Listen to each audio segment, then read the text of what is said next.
Hi guys, in this video I'm gonna show you how to resize image in Photoshop without losing quality. So first thing you need to do is to change the settings. So for that just go to edit. Here you will see the option preferences and just click on general. So basically you just need to open setting of your Photoshop, and right here in general we need to change interpolation to biocubic automatic and just click on OK. Once you do this setting, now import your photo, but for that you need to follow this way. Like just go to file, click on open, and here just choose the photo which you want to insert. This is the photo in my case, so I'll just double click on the photo. Now photo will be open in another document, and now we are just going to drag this photo to our previous document just right here.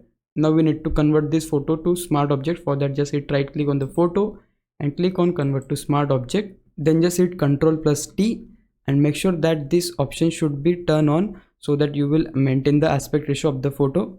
Then make the photo fit to screen. For that you can just go to view and choose the option fit to screen, or also you can use the shortcut key Ctrl+0. and yeah, you can see this is the full size of our photo.